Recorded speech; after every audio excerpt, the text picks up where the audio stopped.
There's so many cooking oils in the market right now, and we even have new ones coming up. So you may get confused and wonder which one should I use, which one should I avoid. I'm here to help you.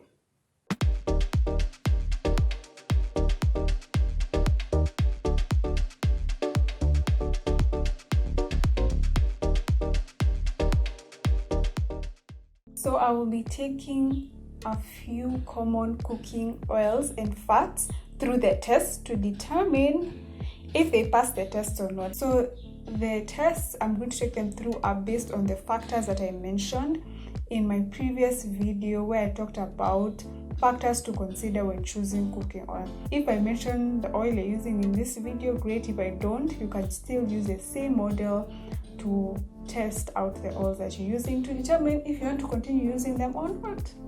So the first oil I am going to put to the test is olive oil. Olive oil has been around for centuries, especially in the Mediterranean area or culture and the Mediterranean diet. It's commonly been used as a cooking oil. Now it's also used as a cooking oil and also a salad dressing to add flavor to your salad. So the first test is, does the raw material used to make the cooking oil or olive oil produce oil naturally? Olive oil is made from olives. Olives are classified as fruits. They're unique fruits because they have a high fat content, and that high fat content is what is extracted to make olive oil. So do olives produce oil naturally? Yes, they do. So it passes the test. So the second factor we need to consider is the raw material edible and safe for consumption? So olives are edible and safe for consumption, although most of the times they're not eaten raw. Olives are also used or mostly used as toppings, or they're chopped into salads, or they are also sprinkled onto sandwiches.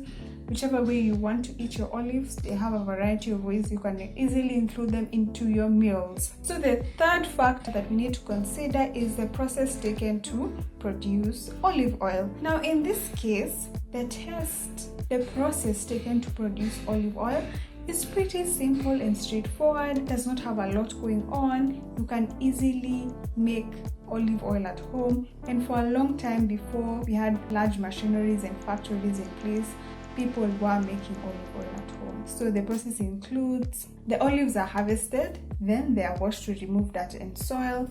After that, they are crushed, then they are pressed to extract the olive juice. Then from the juice, the oil is decanted and some quality control is done on the olive oil. Then it's packaged. Can you make it at home? Yes, you can. The fourth factor to consider is olive oil suitable for cooking, and does it disintegrate at high temperatures? So the smoke point of olive oil is from 190 degrees Celsius to around 243 degrees Celsius, depending on the quality of olive oil. So the extra virgin olive oil has a lower smoking point compared to the refined olive oil.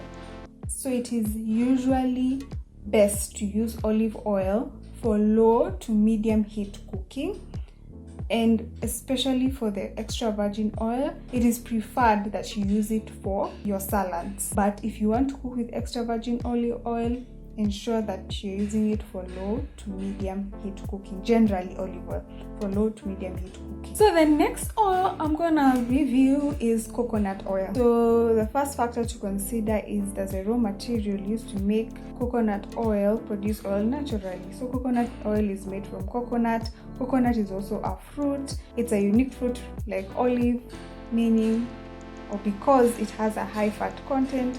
So yes, it does produce fat naturally. Coconuts do produce fat naturally. And then the second thing to consider is, does the raw material used to make the cooking oil, is it safe for consumption? Yes, it is. Coconuts are very tasty, they're very healthy and very safe for consumption. My friends from the coast, please come through, because your girl is in need of coconut. I've really missed having, eating actual coconuts. Friends, come through. Then the third factor to consider is the process taken to produce the coconut oil. The process is a bit more extensive than for olive oil, but it's still pretty simple and something that you can do at home. You don't need a factory. I'd say stay clear of RBD coconut oil that has been bleached and deodorized. You want the processing to be as little as possible from the raw material to the actual oil. The more stuff that is added and removed, we do lose nutrients and benefits from the oil.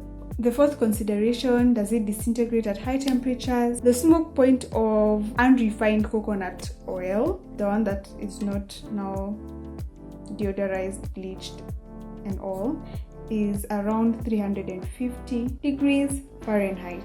That is ideal for low to medium heat cooking. Then the refined coconut oil is around 400 degrees Fahrenheit. That is ideal for also medium heat cooking or even high heat cooking. Alright, so those are cooking oils. I want us to move to cooking fats section.